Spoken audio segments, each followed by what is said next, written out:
The woman who brought the casserole never tasted it herself. That detail would haunt me for weeks, but in the moment I didn't notice. None of us did, except my mother. 5 minutes before the sirens tore through our dinner, I was watching condensation slide down my water glass, half listening to small talk about budget reports and weekend plans. The dining room felt warm, almost stuffy. My mother sat at the head of the table in her civilian clothes, a simple blouse and slacks, her reading glasses perched on her nose as she smiled at something my father said. She looked relaxed for the first time in months since her official retirement ceremony 3 weeks earlier. But then her hand moved beneath the table, and I felt paper press against my palm. My breath caught. I unfolded it carefully in my lap, shielding it with my napkin. 3 lines in her precise handwriting: feel sick. Leave the house now. Don't argue. My heart began to hammer. I looked up slowly, searching her face for explanation. But she was already turning toward our guest, asking about the recipe with that pleasant conversational tone she used when she was gathering intelligence. I knew that tone. I'd heard it in debriefing rooms, intense negotiations overseas when she was still on active duty.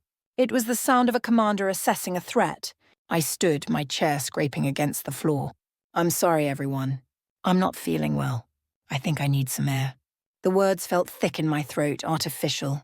My brother Jacob glanced up from his phone, smirking. Lightweight, Lieutenant.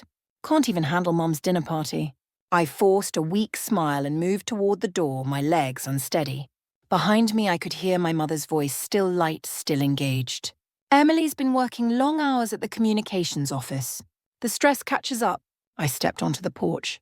The evening air wrapped around me, humid and thick with the scent of cut grass and distant barbecue smoke from other base housing units. Quantico looked peaceful in the fading light. Families walking dogs. Children riding bikes in careful circles on the sidewalks. Then the sirens started. Not the routine test pattern we heard every Thursday afternoon. This was the continuous wail that meant lockdown. The sound that made every Marine within earshot snap to attention and scan for threat. My phone buzzed.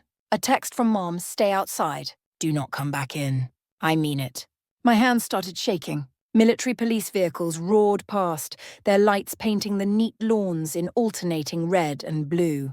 An MP shouted from a passing truck, "Lockdown protocol, everyone stay in your homes."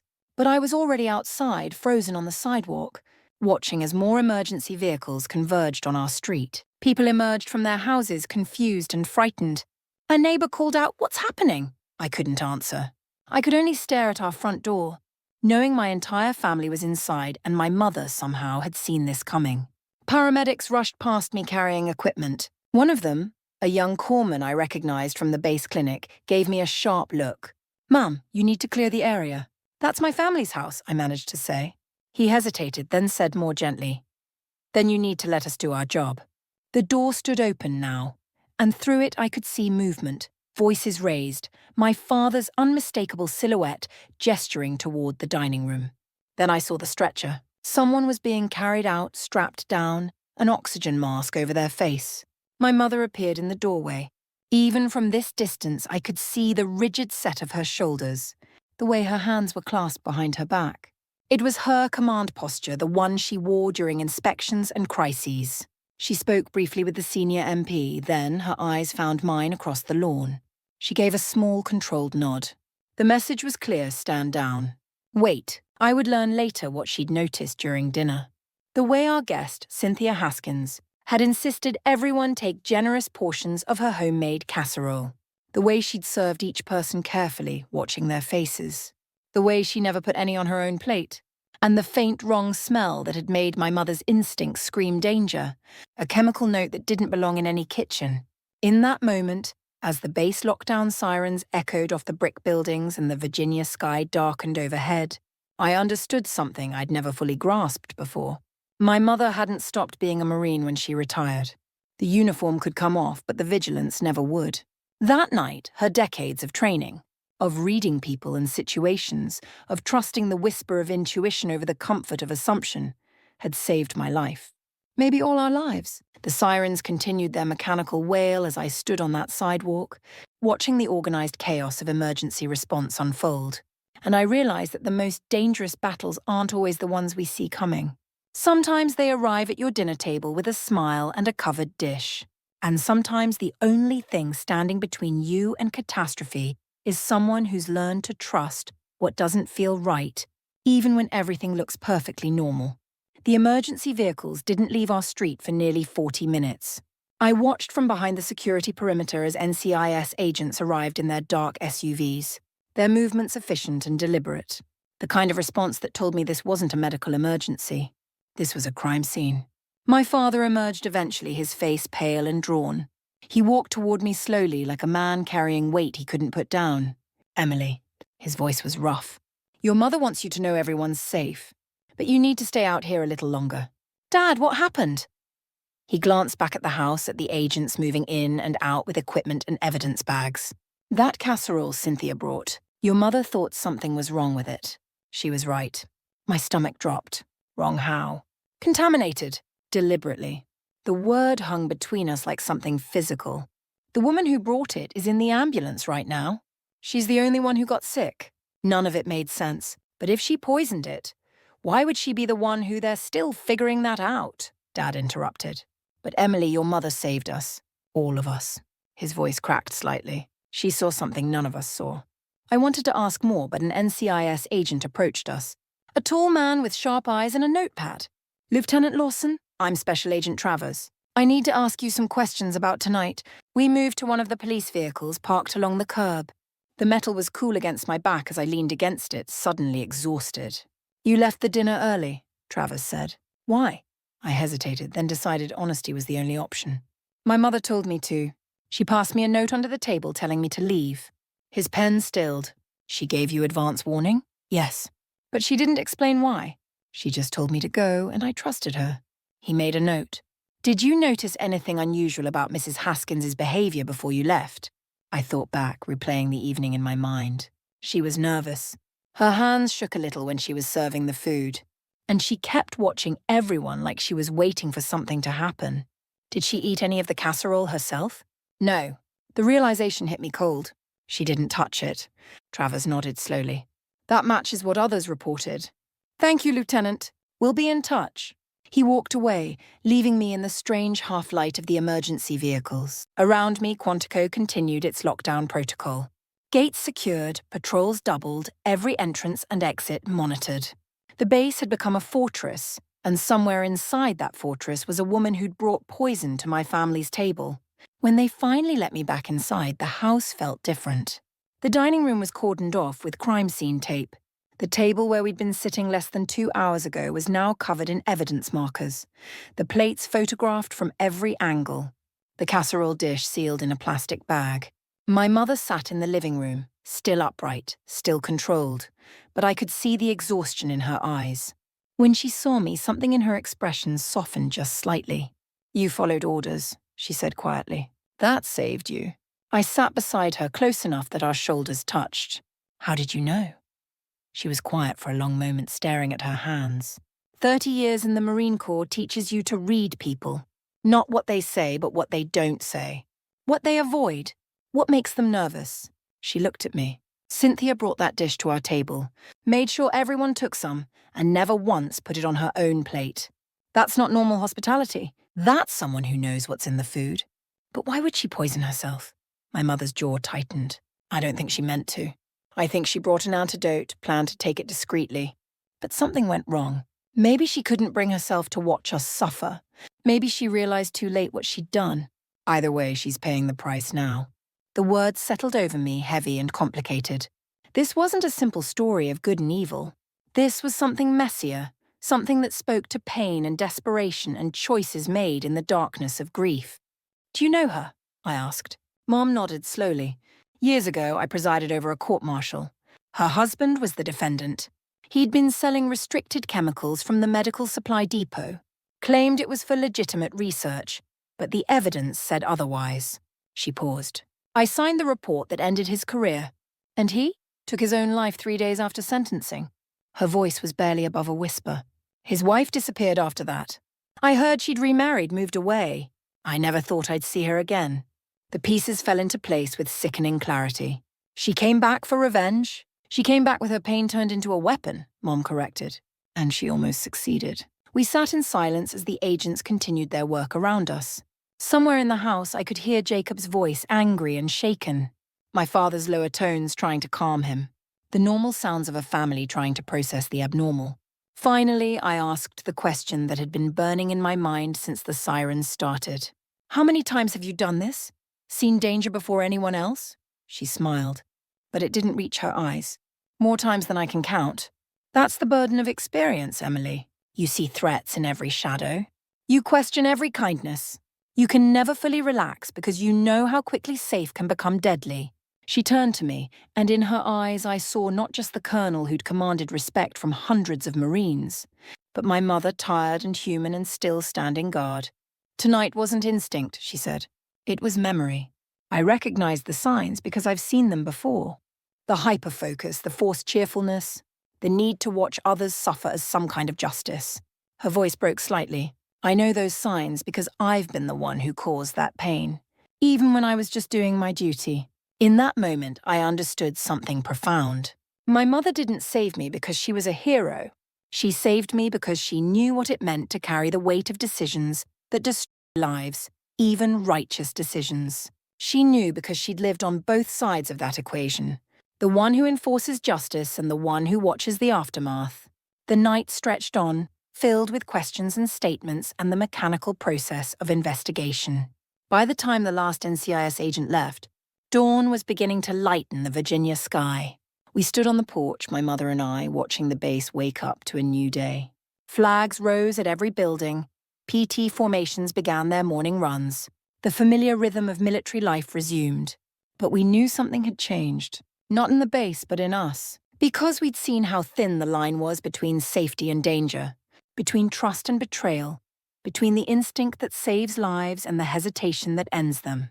And we knew that my mother's years of service, all those deployments and difficult decisions and sleepless nights, had given her the one gift that mattered most when it counted the ability to see what others missed and the courage to act on it, even without proof, even without certainty. As the sun broke over Quantico, painting the buildings in gold, I put my arm around her shoulders. She leaned into me slightly, and for the first time since I could remember, she let herself be just my mother, not the colonel, not the Marine, just a woman who'd fought one more battle and survived. "Thank you," I whispered. She nodded, eyes distant. "That's what mothers do, Emily. We stand watch, even when no one knows we're watching." The investigation unfolded over the following days with the methodical precision of military procedure. Our house remained off-limits, tagged as an active crime scene, so we moved into temporary base lodging. The small quarters felt cramped with 3 adults trying to navigate shock and fear and the strange limbo of waiting for answers. Jacob barely spoke to any of us. He'd hole up in his room for hours, emerging only for meals he'd eat in silence. I recognized the signs, the same ones I'd seen in Marines returning from deployment.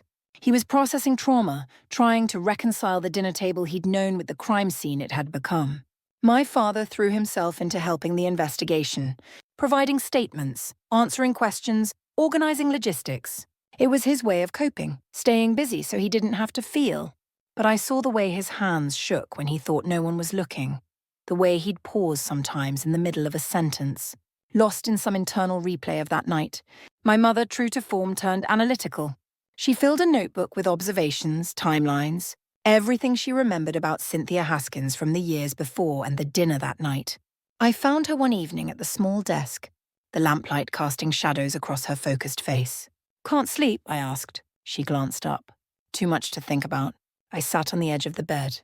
"The agents told me they found ethylene glycol in the casserole. Industrial chemical, the kind used in engine coolant." She nodded.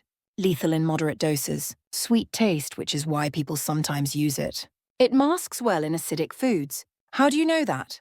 "Counterintelligence training," she said simply. "When you're responsible for protecting people overseas, you learn about all the ways someone might try to harm them." She closed the notebook. "What's bothering me is the access. Cynthia worked in logistics, but that particular chemical is restricted. She would have needed clearance and opportunity."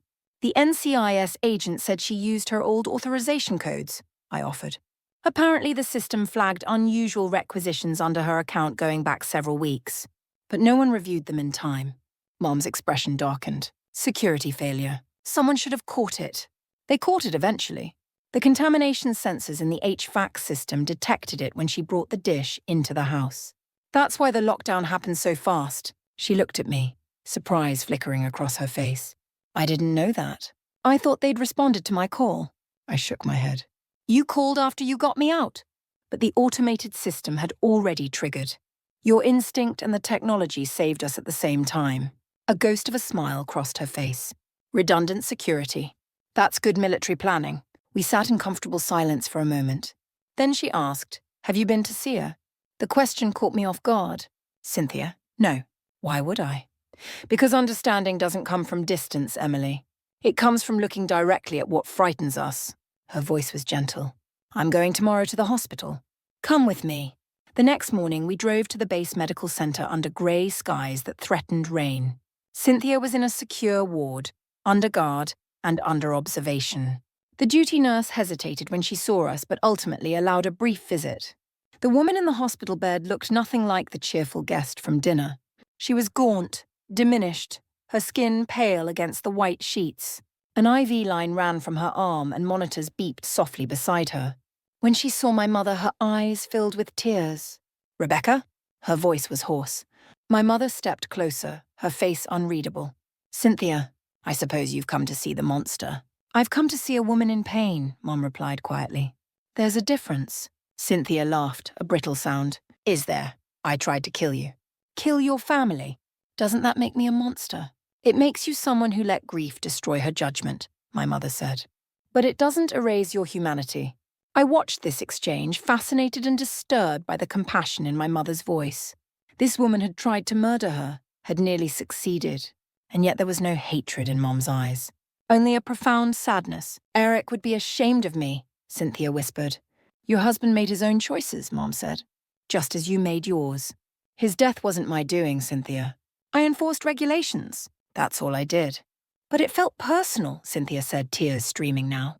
It felt like you'd targeted him, like you'd enjoyed destroying him. My mother pulled up a chair and sat, her movements deliberate. I never enjoyed it. I've signed dozens of reports over my career, ended careers, ruined lives by the letter of the law. And I've carried every single one of them with me. Her voice grew softer. But I also know that if I hadn't enforced those standards, more people would have died. Eric was selling chemicals that could have been used for terrible things. I couldn't ignore that, no matter how much it hurt him, no matter how much it hurt you. Cynthia closed her eyes. I wanted you to feel what I felt. Just once. I understand that, Mom said. But Cynthia, you chose to hurt innocent people. My daughter who never knew Eric. My son who was a child when all this happened. That's where grief turned into something else, something darker. The silence that followed was thick with years of pain and anger and loss. Finally, Cynthia opened her eyes and looked at me.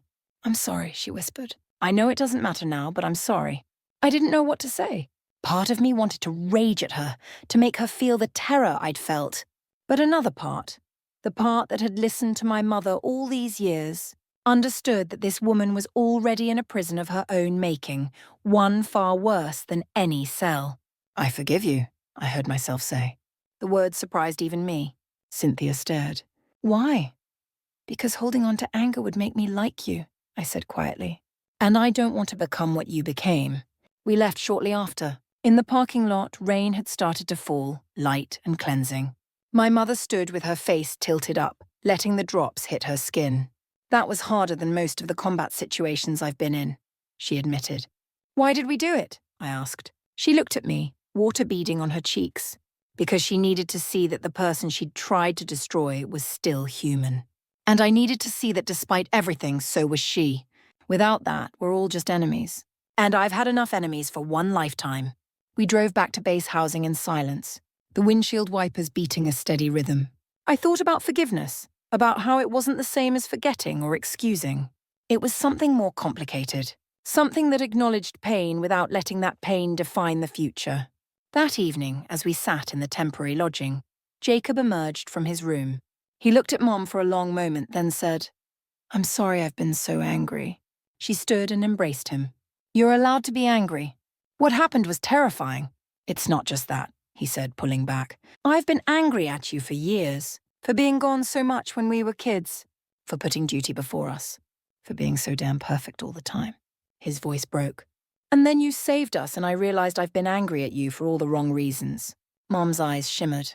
You were never wrong to want more of me, Jacob. I made choices that meant you didn't always have the mother you deserved. That's on me, not you. But you're here now, he said. And you saw danger when no one else did. That has to count for something. She smiled through tears. It counts for everything. They held each other, and I saw my father wipe his eyes from across the room. We were a family broken and mended in the same breath. Held together not by perfection, but by the willingness to be honest about our flaws and love each other anyway. The official report came a week later. Cynthia Haskins had obtained restricted chemicals through her old security credentials. Credentials that should have been revoked when she left her position years ago, but hadn't been due to an administrative oversight. She'd intended to poison the entire dinner party, but had underestimated the dosage and contamination sensors. When she realized the alarm would sound before anyone ate enough to die, she'd ingested a larger dose herself. Whether from guilt or despair, the investigation couldn't determine. She survived. The charges filed against her were extensive attempted murder, illegal possession of restricted materials, violation of security protocols. She would spend years in prison, maybe decades. But my mother ensured that mental health treatment was part of her sentencing recommendation. She's sick, Mom explained to the prosecution. Punish her, yes, but also help her, if that's possible. The base commander called my mother in for a private meeting. When she returned, she was holding a formal commendation letter. They want to give me a medal, she said, her tone flat. Are you going to accept? I asked. She shook her head. I told them to put it in my file, but I don't want a ceremony. What I did wasn't heroic. It was just awareness. And awareness shouldn't require a medal. It should be standard. Despite her objections, the base held a small recognition event anyway. No parade, no formal presentation, just a gathering in the command center where the base commander publicly thanked her for her vigilance. Marines and civilian staff filled the room, and when Mom stood to speak, the silence was absolute. I don't stand here as someone exceptional, she began.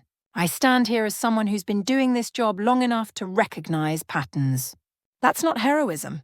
That's experience. She paused, looking around the room. What happened at my dinner table could happen to any of you. Danger doesn't always announce itself. Sometimes it comes disguised as kindness. Our job as Marines, as service members, as human beings, is to stay alert, to trust our instincts, to act when something feels wrong, even if we can't explain why. Her voice strengthened. But I also want to say this, the woman who tried to harm my family was once a member of this community. She served alongside us. She wasn't always an enemy. She became one because of pain and grief and the belief that revenge would somehow balance the scales. She looked directly at the audience. We failed her. Not in holding her husband accountable, that was necessary, but in how we handled the aftermath. We didn't check on her. We didn't see her suffering. We let her disappear into her pain, and that pain turned into something dangerous. She took a breath. So yes, stay alert. Protect yourselves and each other, but also check on each other. Ask the hard questions. Don't let grief and anger fester in the shadows. Because prevention isn't just about catching threats. It's about not creating them in the first place. The applause that followed was subdued but genuine. People came up to her afterwards, shaking her hand, thanking her. One young corporal, fresh-faced and earnest, said, "Mom, you saved lives. That matters." Mom smiled at him. What matters is that we all get to go home to our families tonight. That's all any of us are really trying to do. Life slowly returned to normal, or what passed for normal after something like this. We were allowed back into our house after the investigation concluded. The dining room had been thoroughly cleaned, all evidence removed. But none of us could bring ourselves to eat in there for weeks. We took our meals in the living room or out on the porch, anywhere but at that table. My mother's retirement, which had been so fresh and new before all this happened, now felt different. She still attended base functions occasionally, still advised on security protocols when asked. But she also started volunteering at the Family Support Center, talking with spouses who were struggling, offering a listening ear to those dealing with grief or loss. I can't undo what happened to Cynthia, she told me one day, but I can try to make sure others don't walk that same path alone. One afternoon, several months after the incident, I found her standing in the dining room, looking at the table. Ready to use it again? I asked. She nodded slowly. I think so. I've been thinking about what this room represents. For a while, it was a crime scene. But before that, it was where we gathered as a family, where we shared meals and stories and laughter. She ran her hand along the back of a chair. I don't want to let one bad night erase all the good ones. That evening, we had dinner together at that table for the first time since the incident. Dad grilled steaks, Jacob made a salad, and I contributed store-bought rolls because cooking was never my strength. We sat in our old spots, and for a moment the silence was heavy with memory. Then Mom raised her glass. "To surviving," she said. "To learning," Dad added. "To forgiving," Jacob said quietly. "To family," I finished. We clinked glasses and the sound seemed to break something open. Conversation flowed more easily after that. We talked about Jacob's new position with the Civilian Medical Corps, about Dad's upcoming fishing trip, about my promotion at work. Normal things, beautiful in their ordinariness. As we were cleaning up, Mom pulled me aside. "You've been quiet lately. Everything okay?" I thought about how to answer. "I've been thinking about what you said at the recognition event. About checking on people. Making sure grief doesn't turn into something darker." I paused. "I think I want to do more of that. Maybe work with the family support programs. Use my communication skills for something meaningful." She smiled, pride evident in her eyes. "That sounds like exactly what you should do." "I learned from the best," I said. She hugged me, tight and fierce. "No, Emily. You're making your own path. I'm just glad I got to be part of it." That night, as I lay in bed in my old room, I could hear the familiar sounds of the base, the distant call of evening colours, the sound of vehicles on patrol, the murmur of families settling in for the night. Quantico felt safe again, but differently than before. Not the blind safety of assumption, but the earned safety of awareness. I thought about Cynthia in her prison cell, about the years she'd spent paying for one terrible decision born from unbearable pain. I thought about my mother's words that prevention wasn't just about catching threats, but about not creating them. And I understood that real security, lasting security, came not from walls and weapons and surveillance, but from communities that took care of each other, that noticed when someone was struggling, that reached out before the darkness became overwhelming. The next morning, I submitted an application to transfer to the Family Support Division. It was approved within a week. My new office was small but bright, with windows overlooking the base's central green. My first day, a young Marine's wife came in, eyes red from crying, explaining that her husband had been deployed and she didn't know how to cope with the loneliness and fear. I listened, really listened the way my mother had taught me. And when she finished, I said, "You're not alone. None of us are. That's what we're here for." She smiled through her tears, and I felt something settle in my chest. Purpose, maybe. Or just the rightness of being where I was meant to be. Weeks turned into months. The base continued its eternal rhythm, seasons changing, personnel rotating, missions launching and returning. My mother settled fully into retirement, spending her mornings reading on the porch and her afternoons at the support center, offering wisdom earned through decades of service. One Friday evening, nearly a year after the incident, we held a dinner party. Just family plus a few close friends from the base. Mom cooked, refusing all offers of help. When we sat down, I noticed she'd made a casserole. My heart skipped a beat and I saw Jacob's face pale slightly. She caught our expressions and smiled gently. "We don't get to let fear win," she said simply. "This is my grandmother's recipe. Made with love, just like it should be." We ate and it was delicious. The conversation flowed, laughter filled the room, and for the first time in a long time, the dining room felt truly healed. As I looked around the table at these people I loved, I realized that my mother had taught us one final lesson. Vigilance mattered. Awareness saved lives, but healing required courage too. The courage to trust again, to gather together, to choose hope over fear. That was the real victory. Not just surviving the danger, but refusing to let it define us. Later, after everyone had gone home, I found Mom washing dishes at the sink. I picked up a towel and started drying. "Thank you," I said. "For what?" "For everything. For saving us that night. For teaching us how to heal after. For showing us that strength isn't just about being tough. It's about being human too." She handed me a clean plate, her eyes soft. "Emily, you'll face your own trials someday. Moments where you'll have to decide whether to act or wait, whether to trust your instincts or second-guess yourself. When those moments come, remember this courage isn't the absence of fear. It's acting despite it. And love isn't about being perfect. It's about showing up again and again, even when it's hard. I nodded, tears pricking my eyes. I'll remember. We finished the dishes in companionable silence, the warm kitchen light spilling out into the dark Virginia night. Outside, Quantico slept peacefully, its families safe in their beds, its Marines standing watch, the eternal cycle of protection and service continuing. And in that quiet moment, surrounded by the ordinary magic of a clean kitchen and a full stomach and a mother's love, I understood that this was what we'd been fighting for all along. Not glory or medals or recognition, just this, the simple, profound gift of another day together. The gift my mother's vigilance had preserved and that her love had taught us to cherish. Years later, when people would ask me about that night, about the dinner party that nearly ended in tragedy, I would tell them this: my mother didn't save us because she was a hero.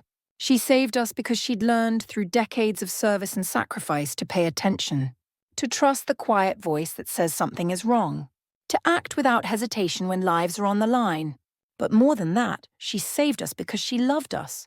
And in the end, that was the strongest defense we had.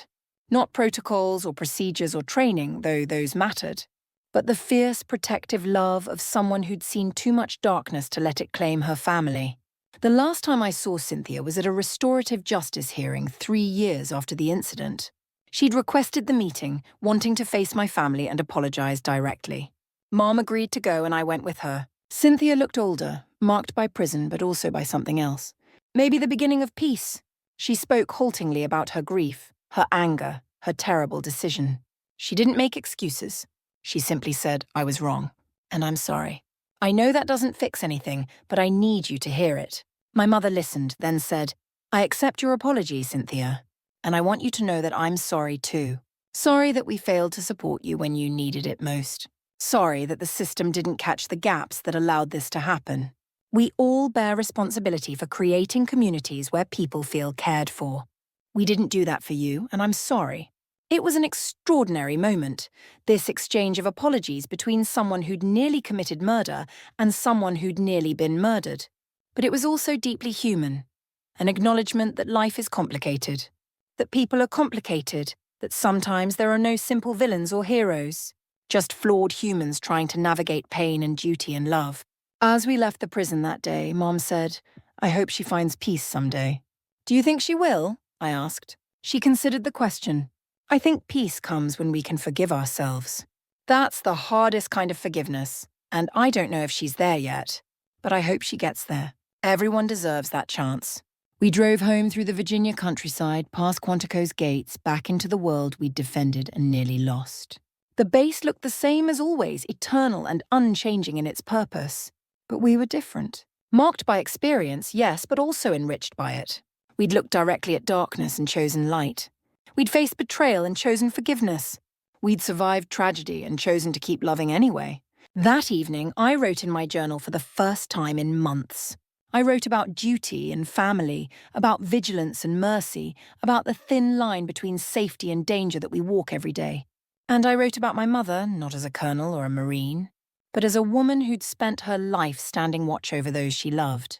The last line I wrote was simple but true. Sometimes the smallest warning saves the biggest life. And sometimes the greatest strength is knowing when to put down your weapons and simply hold someone close. Outside my window, the base lights flickered on as evening fell. A constellation of human vigilance against the dark. Somewhere families gathered for dinner. Somewhere Marines stood their posts. Somewhere people loved and worried and hoped for one more safe day. And in our house, my mother sat on the porch with a cup of tea, watching the sunset paint the sky in colours of fire and gold. She looked peaceful, this woman who'd carried the weight of command for so long. Retired now but never truly off duty. Still watching, still aware, still protecting in ways both seen and unseen. I joined her on the porch, and we sat in the comfortable silence of people who've been through war together and survived. The evening air carried the scent of honeysuckle and distant rain. A dog barked somewhere down the street. Life continued, ordinary and extraordinary all at once. "What are you thinking about?" I asked. She smiled. "That I'm grateful. For this moment, for second chances, for a family that forgives. For a life that, despite everything, turned out to be enough." She turned to me, her eyes holding mine. "And I'm thinking that you're going to be okay, Emily. You're going to take everything you've learned, everything you've survived, and you're going to make a difference. Not because you have to, but because you choose to. Like you did, I said. She shook her head gently. Better than I did. You have something I had to learn late, the ability to balance strength with compassion. You'll know when to be vigilant and when to be vulnerable. That's wisdom I'm still learning. We sat together as the stars began to appear one by one, tiny lights against the vast darkness. And I thought about how life is like that too. Points of light, moments of connection and love and courage scattered through the inevitable darkness. Our job isn't to eliminate the darkness. It's to be one of those lights for others, to shine steady and true so that no one has to navigate their pain alone. That's what my mother had taught me, not through her medals or her rank or her heroic actions, though those were part of it, but through her willingness to be human, to admit vulnerability, to seek reconciliation even with someone who'd tried to destroy her. She'd taught me that real strength isn't about being invulnerable. It's about being wounded and healing and still choosing to stand watch, to care, to love fiercely and without reservation.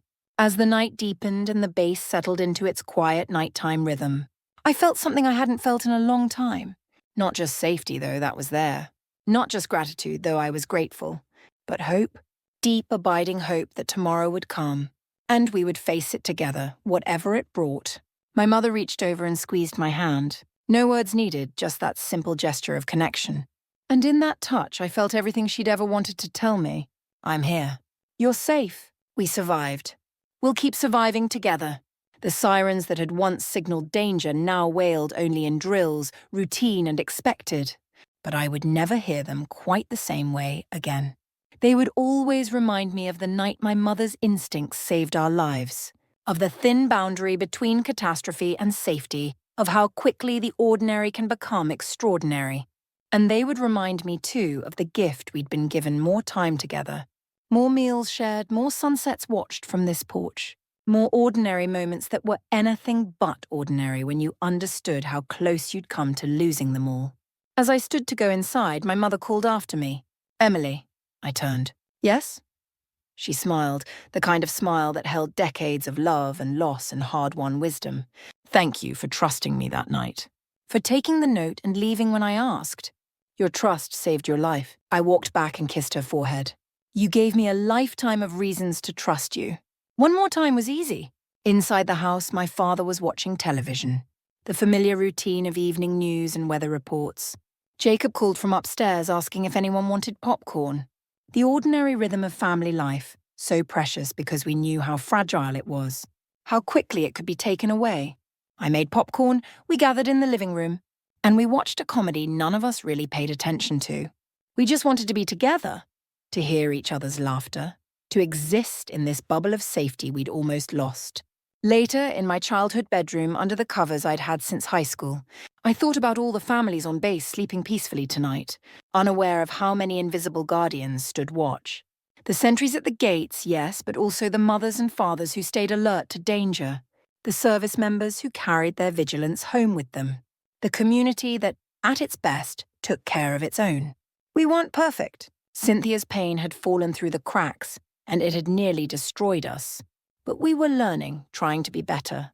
To build communities where no one's grief became so overwhelming that violence seemed like the only option. That was the work ahead, not just military readiness, but human readiness. The readiness to see each other truly, to offer help before it's asked for, to create safety not through force alone but through connection. As sleep claimed me, my last thought was of my mother's note, that simple piece of paper that had changed everything. 3 lines that saved a life. Words have power, but so do actions.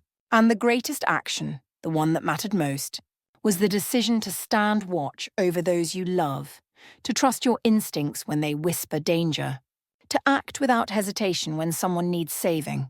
That was my mother's legacy, not her rank or her medals or her commendations, though she'd earned them all. But the understanding that vigilance is an act of love, that protecting others is the highest calling, and that sometimes the most important battle you'll ever fight is the one no one else knows you're fighting. The next morning, I woke to the sound of the bugle playing Reveille, the same sound that had woken me countless mornings throughout my childhood. But today it felt different, like a promise. Another day granted, another chance to get it right. Another opportunity to be vigilant and compassionate, strong and gentle, ready for danger but open to love. I found Mom already on the porch with her coffee, watching the sun rise over Quantico. I brought my own cup and sat beside her. We didn't speak, just witnessed the day beginning together. Two women who'd looked into darkness and chosen to keep seeking light. And in that quiet moment, as morning painted the base in shades of gold and new possibility, I understood the final lesson. Survival isn't enough. What matters is what you do with the life you've been given, the time you've been granted, the love you've been shown. You take it, all of it, the fear and the hope and the hard-won wisdom, and you transform it into something beautiful. You stand watch. You stay alert. You trust your instincts, but you also open your arms. You forgive. You heal. You choose again and again to believe in tomorrow. That's what my mother taught me, not through lectures or rules, but through the way she lived. Through the note she passed me under a dinner table. Through the vigilance that saved our lives. Through the mercy she showed even to someone who'd tried to destroy her. Through every choice, every action, every moment of courage when it would have been easier to look away. She taught me that love and duty aren't opposites. They're the same thing viewed from different angles. And the strongest force in the world isn't weapons or walls or endless vigilance. It's the decision to protect what matters, to stand guard over the people and values you believe in, to never stop caring, even when caring is dangerous, even when caring costs you everything. As the sun cleared the horizon and the base came fully alive around us, my mother turned to me and said, "It's going to be a good day." And I believed her, because she'd earned my trust not just that night, but through a lifetime of showing up, standing firm, and choosing love even when duty demanded sacrifice. She'd proven that both were possible, that you could be a warrior and still have a tender heart, that you could face darkness without becoming dark yourself. That was her gift to me, to all of us. And I would spend the rest of my life learning to live up to it, to be worthy of the life she'd saved, to honor the trust she'd placed in me when she passed me that note and whispered without words, "I see the danger. Let me handle it. Just trust me one more time." I trusted her then. I trust her still. And because of that trust, because of her vigilance, because of a mother's love that was stronger than any threat, we all got to see another sunrise. We got to live another day. And in the end, that's everything.